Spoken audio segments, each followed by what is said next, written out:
Happy Easter, everyone. Welcome to our Resurrection Theological Roundtable. As you well know, by this point in our week, I am Gordon Rankin, the conference minister serving the New Hampshire Conference of the United Church of Christ. And this is the last in our series of Holy Week Theological Roundtables.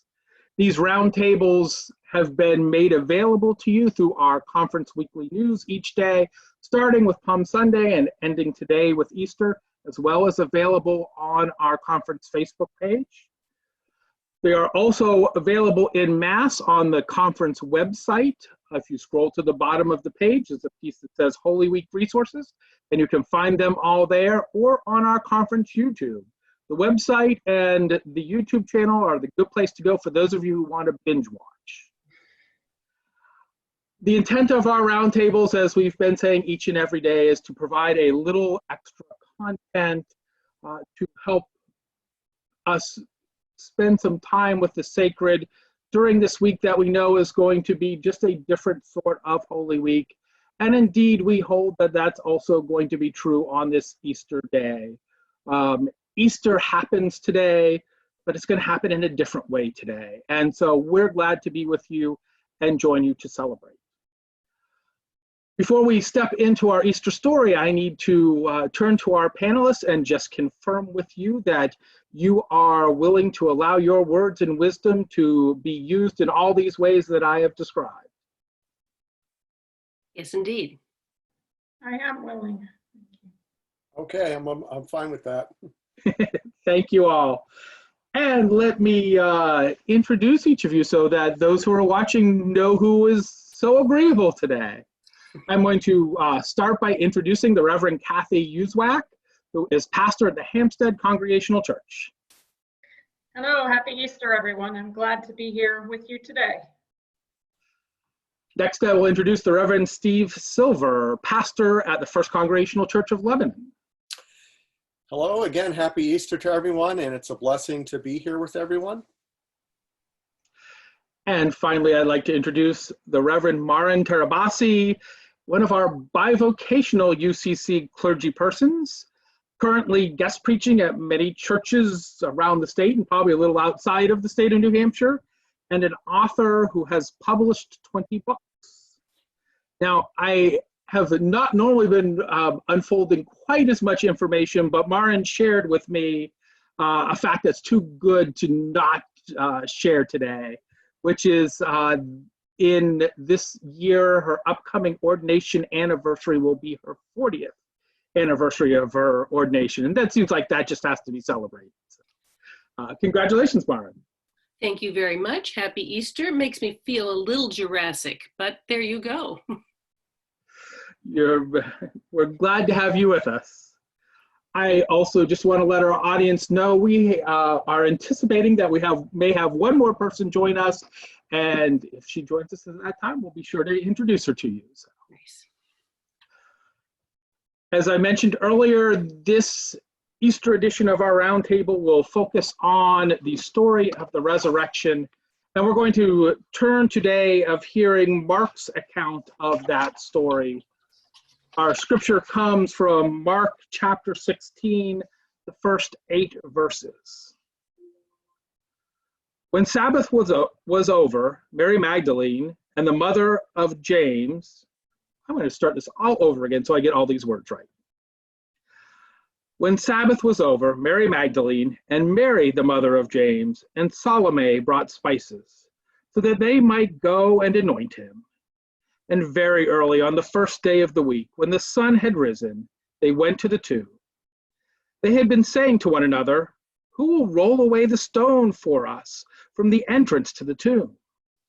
When they looked up, they saw that the stone, which was very large, had already been rolled back. As they entered the tomb, they saw a young man dressed in a white robe sitting on the right side, and they were alarmed. But he said to them, "Do not be alarmed. You are looking for Jesus of Nazareth, who was crucified. He has been risen. He has been raised. He is not here. Look, there is a place that they laid him. But go tell his disciples and Peter that he is going ahead of you to Galilee. There you will see him, just as he told you." So they went out and fled from the tomb, for terror and amazement had seized them. And they said nothing to anyone, for they were afraid.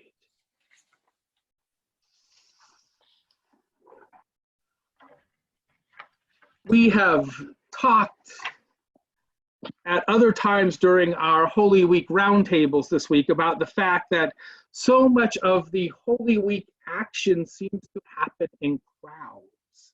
The triumphant entry, the cleansing of the temple, the trial, and the crucifixion. Yet here in the climactic moment of this whole story and of our faith, we encounter three bereaved women who are entering the story at the earliest glimmers of dawn's light. What do you take from the fact that this big reveal is occurring in the midst of this quiet, intimate moment?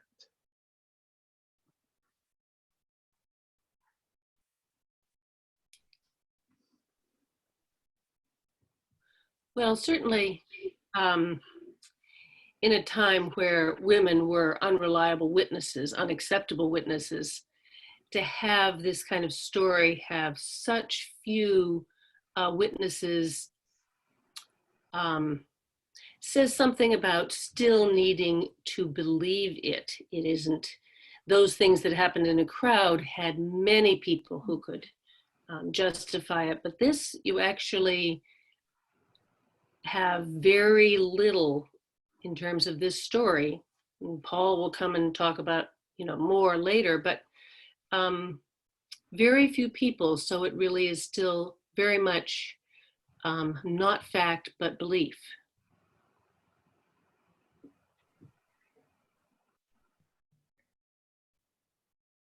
Pondering this question, I think about the still small voice that Elijah hears when Elijah's expecting some big noise, some big reveal of God breaking through, and instead it's in the still silence, and yeah, the resurrection happens intimately, quietly, and we need to grow into the belief of it. And I think God sometimes breaks through in the midst of the quiet. I agree with what's been said by Maren and Kathy, but I also think the question reveals something about us, and we often have expectations of how we think God should be acting. So we think that maybe God should have done a big reveal, that this should have happened in Jerusalem with everybody watching.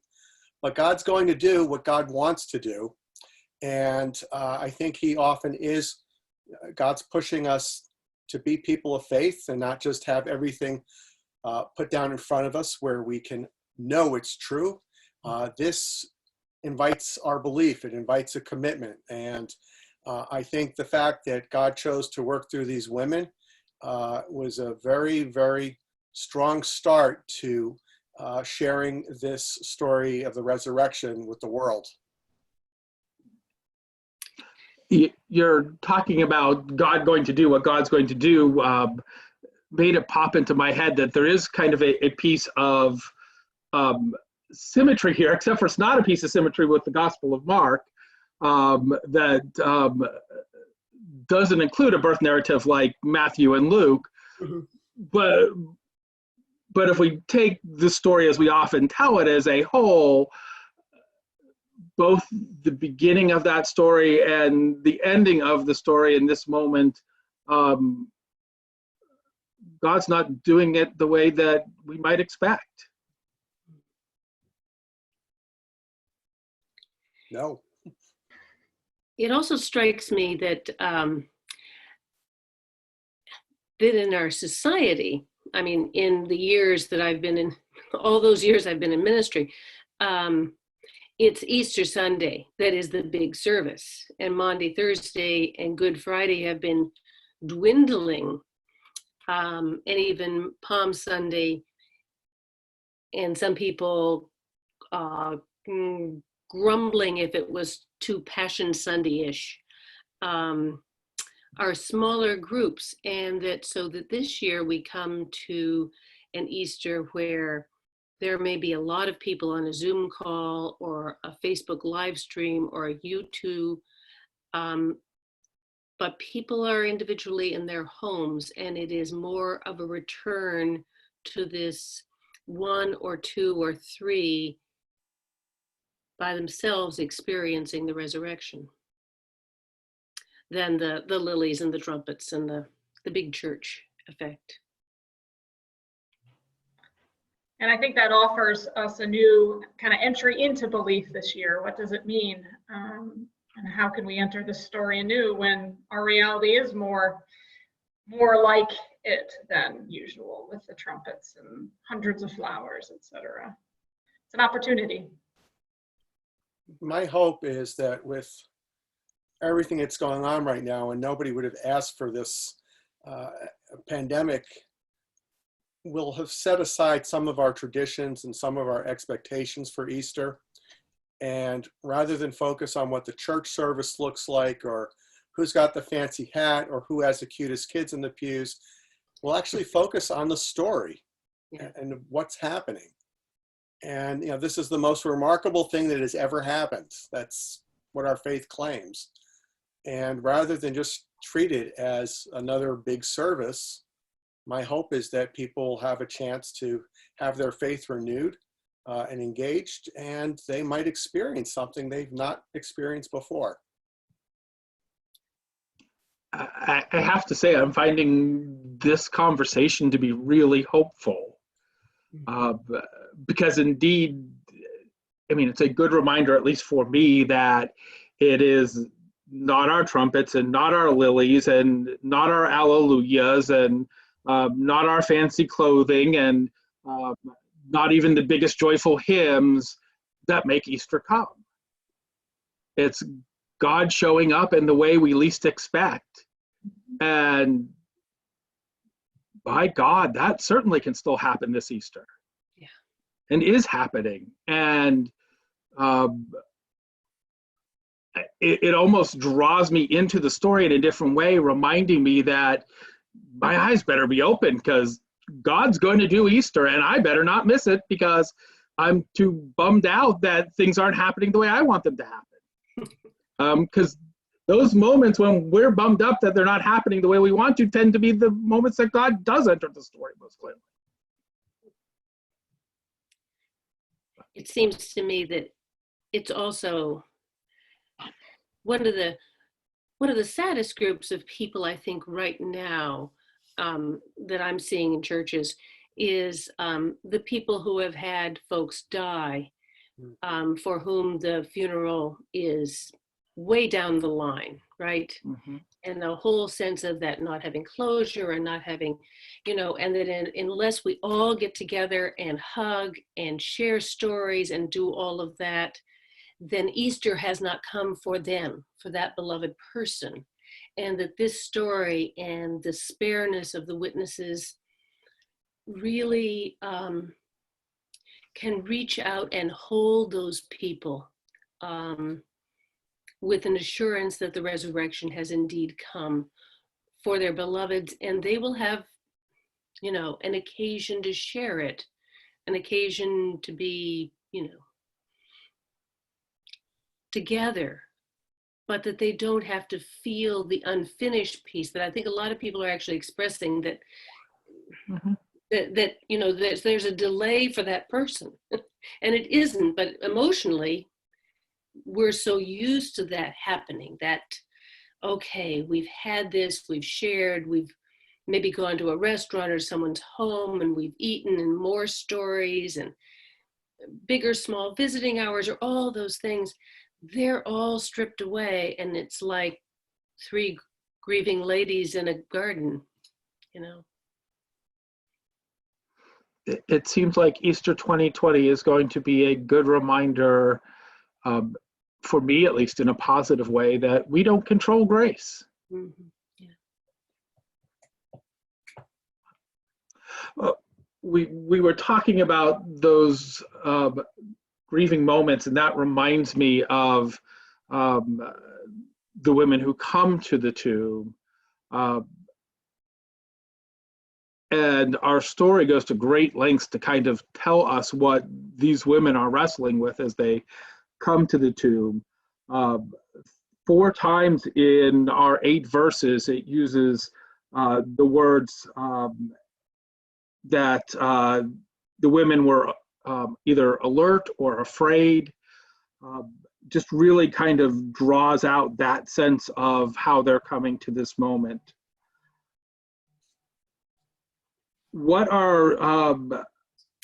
do you think that kind of coming with grief, coming to fear, brings to this story and brings to our understanding of resurrection? How does that really sense that we come quite humanly to this moment help us appreciate and celebrate resurrection even more?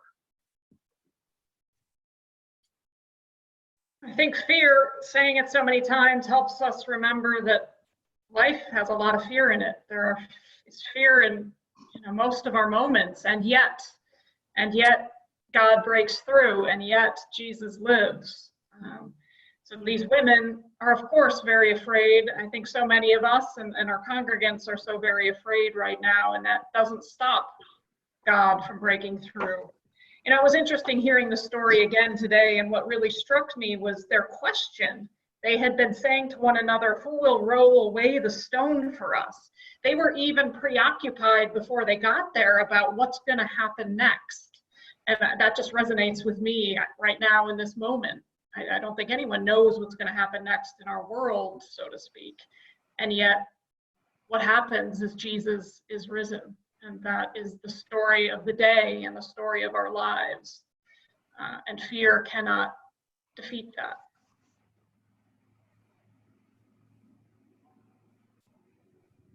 I think just even hearing you say that, Kathy,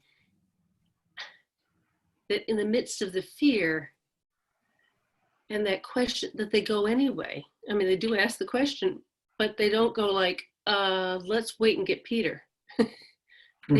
They go. So that mixed, who will do it, and yet, well, we're going anyway.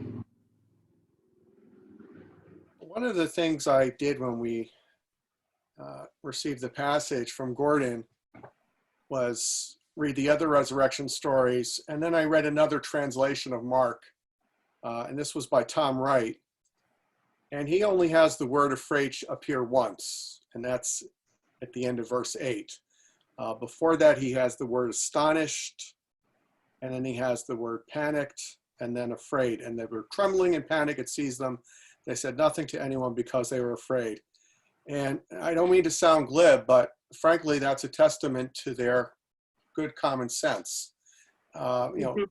These angels or messengers from God appear throughout Scripture, and they're often saying, "Do not be afraid." And I think there's some recognition there that what is happening is out of the ordinary. It's unusual.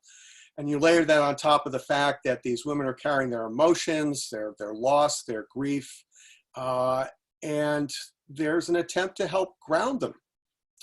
So I don't find their being afraid or being astonished by any of this to be at all surprising. In fact, I would be a little bit more suspicious of the text if it said the women just responded with joy and they said this was exactly what we were hoping for. This was a very human response, and I think this also helps us grapple with the strangeness of this moment, but also to feel good about taking a risk with our faith. When we were talking in our roundtable a couple days ago and talking about Peter's denial, one of the things we spent a good bit of conversation about is talking about how it's not either fear or courage, but in a lot of life, they tend to be interwoven. And you can be afraid and still showing courage at the same time. And my sense is that's part of what's happening in this story, that you have the very human piece of there's something just not normal about this.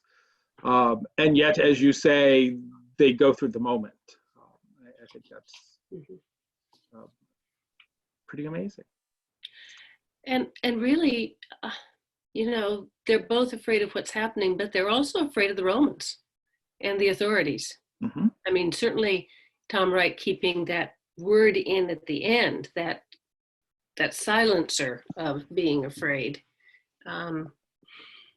Even if they have joy, they're probably scared witless out of being the ones to announce it and being identified that way.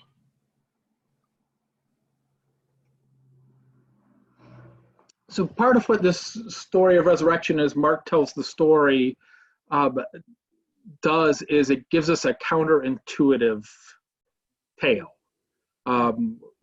We more intuitively think if you're getting a good surprise, if you're getting a good gift, then there's going to be something there. And yet in this story, it's the emptiness, the barrenness that is the gift. Yeah. You know, we don't even have an encounter with Jesus in Mark's telling of his story. It's just the emptiness tells us that the miracle has occurred. I guess I'm interested in your sense of how new life, how resurrection happens in the midst of emptiness.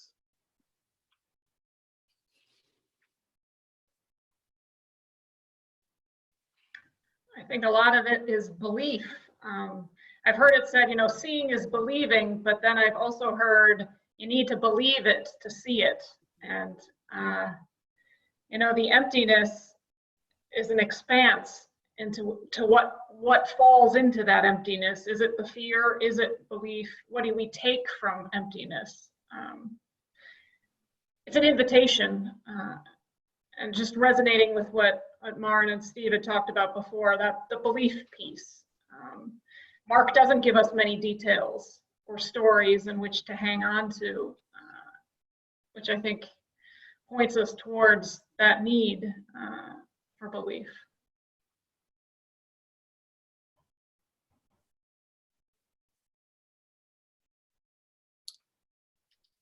So I don't know that this is a really fully formed thought, but my sense is that the empty tomb is a space that is filled by the resurrection. And again, we might be looking for evidence or some concrete, tangible mark of the resurrection. But I think Mark had enough confidence in the story he was telling and the witness that he was sharing, that the audience, whether it was a congregation or a group of believers or an individual, would be led to believe just by what he related. And I think God can make something out of nothing.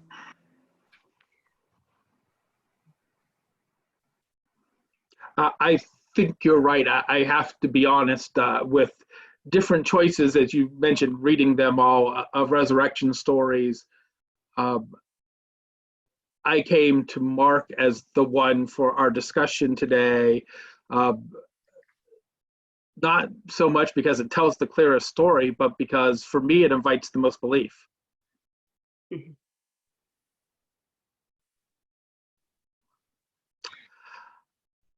So the young man in the white robe tells the women that to go and to tell the disciples and Peter that Jesus has risen. And yet a couple sentences later, right at the end of this little story, we're told they say nothing to anyone. So that kind of stirs two questions in my head. The first is, what is that about? And the second question for me is there ways in which we today keep silent about resurrection promise? Well, certainly the first piece of your question, I've always been very heartened by this, I have to say, because we know that in fact they did. At some point, they did say something, and that people get a second chance to give their witness. That they were afraid and they didn't say something, and maybe the next morning they woke up, one of them, and said, we really have to tell somebody about this, because Otherwise, we wouldn't have the story unless they told. So the book as ending there, as opposed to the really odd next chapter, but as ending there, sort of says, it's okay if you are so afraid that you can't say what you ought to say, or you can't reach out to the person you ought to reach out to, or you can't do those things. That's not the only chance you'll have to do it. Look, these women ran away afraid, and yet at some point, they told people what they'd seen.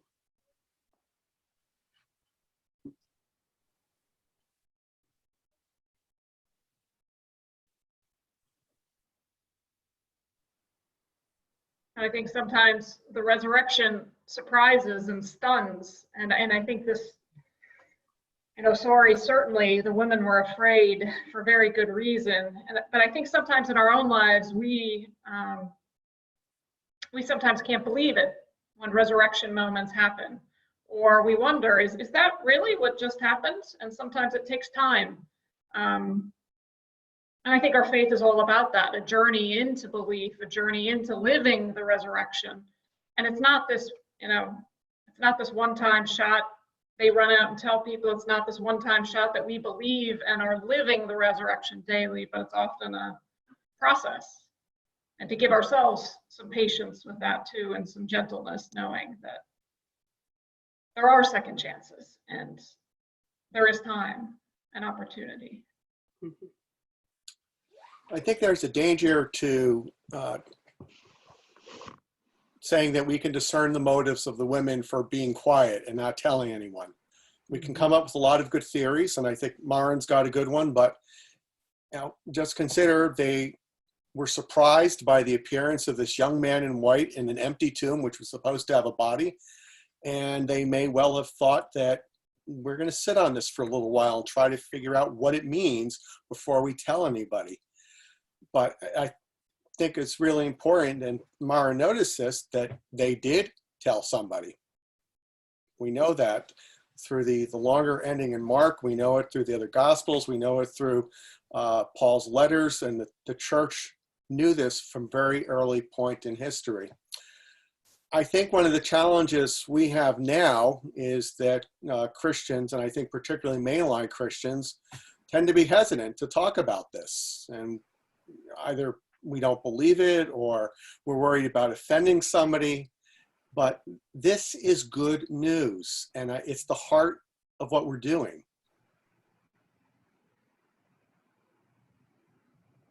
It's the biggest story we have. It is the biggest story we have, or to coin a phrase that's been used before, it's the greatest story ever told. Mm-hmm. I'm going to ask you to dream for a moment. In this year where some of our more traditional ways of telling this story aren't going to look in the traditional ways, or at least not be shared in traditional formats. Do you have dreams for new ways the story may get told this year?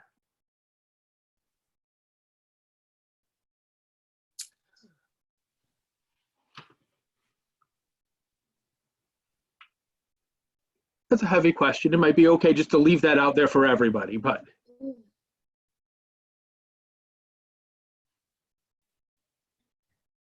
The way you asked that, I'm wondering, I think there's different ways to experience the story, and I'm not sure I can think of any different ways to tell it, because I think it's been told well in our scripture, et cetera, but the ways we experience the story is where I'm feeling a difference this year. Has kind of how we began talking about, not having what we traditionally associate with Easter celebration, and yet the resurrection is just as true and real as when we had those celebrations. And so how can we experience it differently?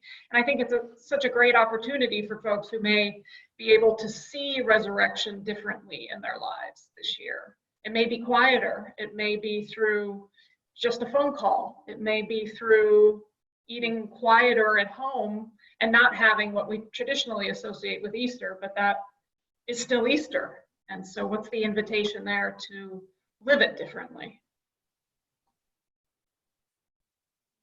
because we're certainly pulling things out, you know, because it's such an empty story. It's been filled with eggs and bunnies and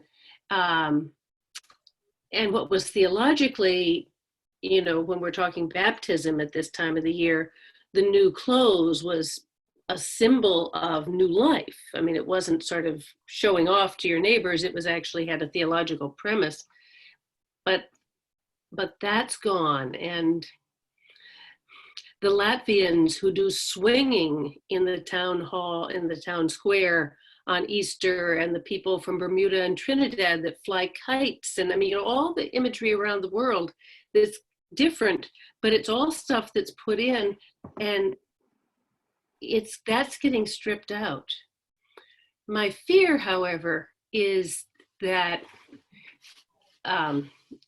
and we're all sort of preacher people, so we're word people, is that I don't know what the answer is, but I think that a lot of times we then default to a preached message, a story, a worded message. There is a missing of the musical this year. You know, a missing of the choirs, you know, some of the other kind of texture. And for some people, that truly speaks to their hearts in ways that, you know, 110 minutes worth of a sermon never would, what one familiar hymn would do. So I think, Gordon, that's a real challenge for us to find ways that aren't just words, but that speak to the whole human being that is artistic and likes to look at things and likes to listen to music. And I don't know, no answers to that. I think that's a question. Great piece to draw attention to. Is Easter in our traditions is one of our more multi-sensory celebrations. And are there ways that we can still do Easter multi-sensory even if we're not gathered physically present to one another in community?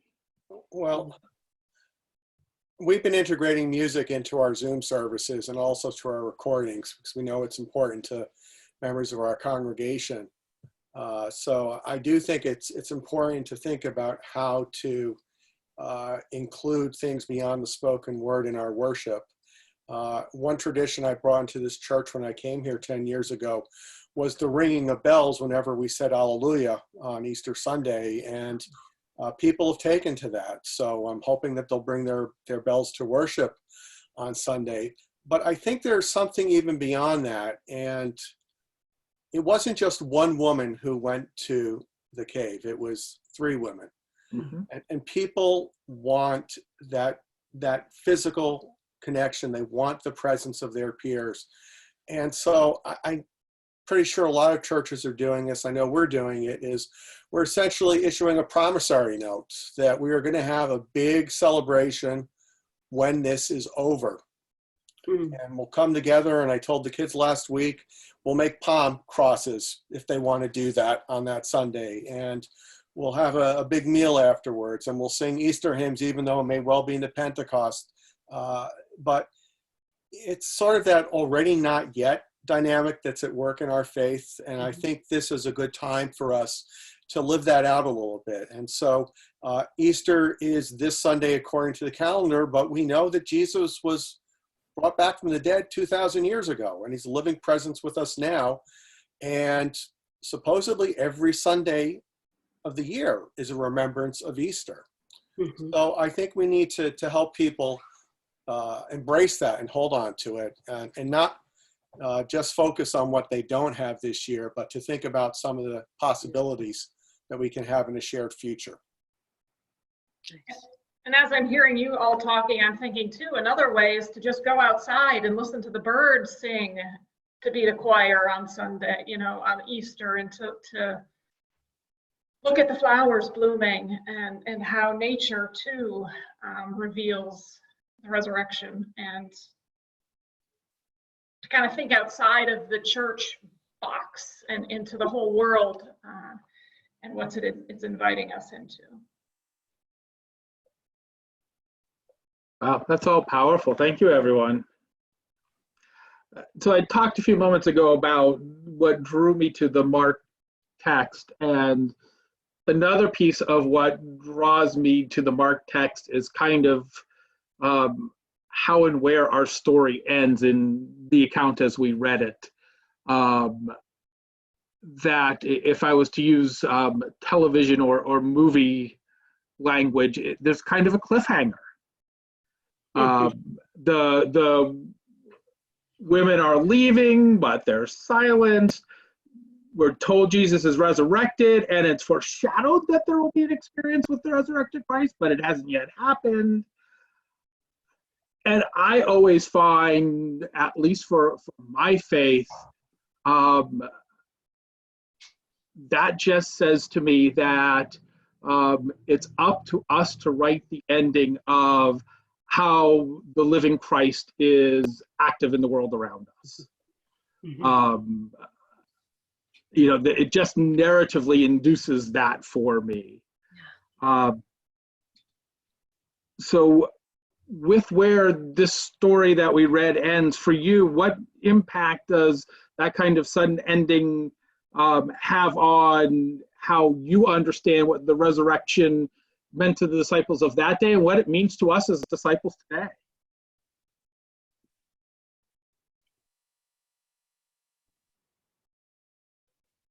Phrase that comes to mind is God is still speaking. The resurrection is an ongoing event. And like Steve said, we celebrate Easter every Sunday. It wasn't a one-time over, but rather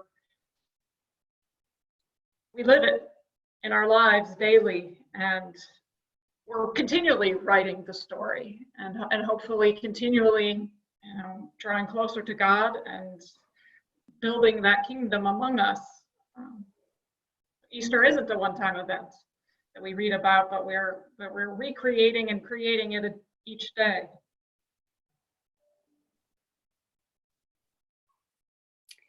That's truly hopeful.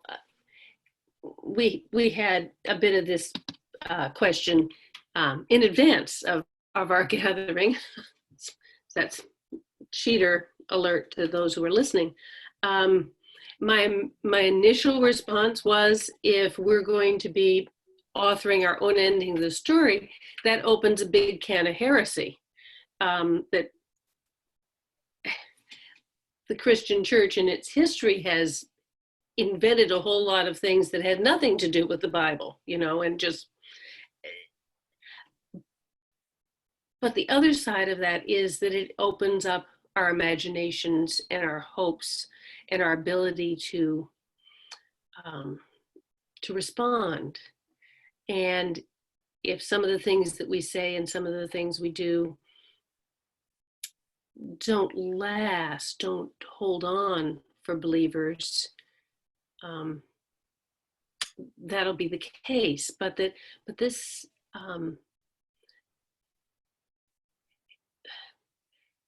is so powerful in a time of pandemic, when there is so much fear and there's so much, what do I say and what do I do? I have both COPD and heart disease, and I know what it is not to be able to catch my breath. And it terrifies me, just terrifies me enough so that I shake when I go to the grocery store, because I think about that, and I think I'm not the only person in that age demographic group that feels that way. And to have the story sort of open up before me and say, you can write the story with fear or you can write it with hope, and it's your choice, puts a lot on me, but also is a gift. I don't know. I'm not sure that made sense, but you sort of, it leaves it to us, and we'll make mistakes, but we will also make our way to resurrection. I might reframe this slightly differently, and that I don't think we're invited to write new chapters onto the end of the story. The gospel is what it is, and the story has been told. But I think what is left unwritten is how we're going to respond to this news and how we're going to share it with others, and which elements of the story are going to resonate with us and which are going to challenge us. And are we going to see our tradition as being alive? You know, supposedly we claim that the Holy Spirit is active and present among us at this very moment. So I don't think this is a dead letter. It's very much a living letter. And I think that there will be moments in our lives when we will be able to focus on the hope, and there'll be moments when the fear is threatening to overcome us. And we hopefully will remember at those times that the God who came to us in Jesus Christ is with us. And he cared enough about us that he brought Jesus back from the dead. And I don't think we can repeat that often enough, but we need to do more than just say the words. Now, I think particularly those of us who have been called in the ministry or lay leadership in the church really need to live our lives as if that is the central truth. Our God has done something amazing, and our God continues to do amazing things for us. Yeah, thanks for that. That reminds me of, I don't know if you know singer-songwriter Carrie Newcomer, who's out of the Quaker tradition. And in one of her songs, it's Leaning Towards the Light is the song, but she has a phrase, keep practicing resurrection. And I love that image and how it isn't just this one static, but it's the way we live in, and we need to practice it because sometimes that fear threatens to overwhelm. Keep practicing the resurrection. I just love that phrase. It is indeed a gift. So we've referred to it a few times through the course of our conversation that we're this Easter feels a bit different. We are in a different time in our world, and I felt that, you know, the only real way to end this conversation was just with the question that points us towards Easter hope and asking, you know, how do you imagine that resurrection promise will still burst forth this Easter? And by this Easter, I don't mean Sunday, April 12th. I mean in our ongoing celebration of resurrection.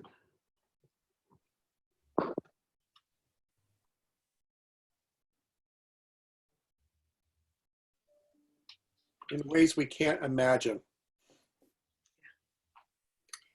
I think some remarkable things will be happening over the next few weeks. Things that will catch us by surprise. Things that will hopefully remind us of God's providence. I don't know that I want to even try to speculate as to what those things would be. I want to keep my eyes open and my ears alert to what God might be doing in my life and in the life of my community. Powerful to me this year.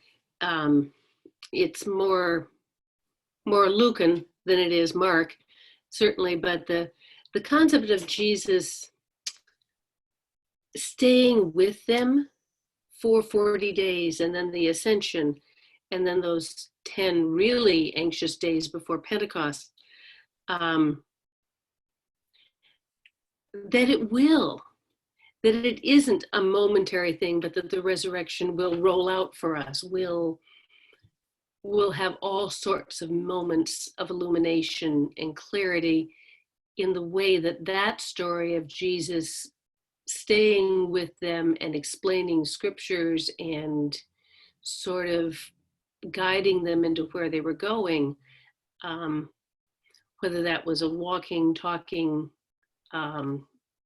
in the garden sort of Jesus, or whether it was in the midst of their conversations and their prayers together.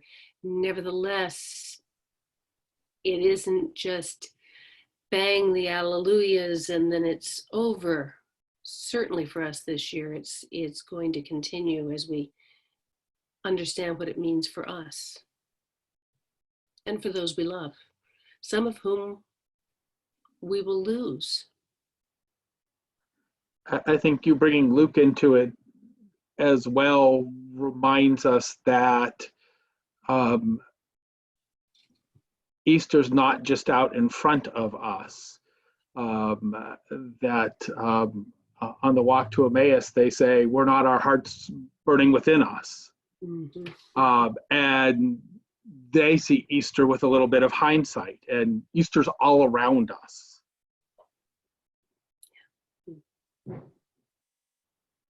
And Easter is ahead of us, and in ways, as Steve said, that we cannot quite imagine at this point. And yet, with that kind of expected hope and joy, we keep our eyes open and walk in faith forward to see how God will unveil God's self.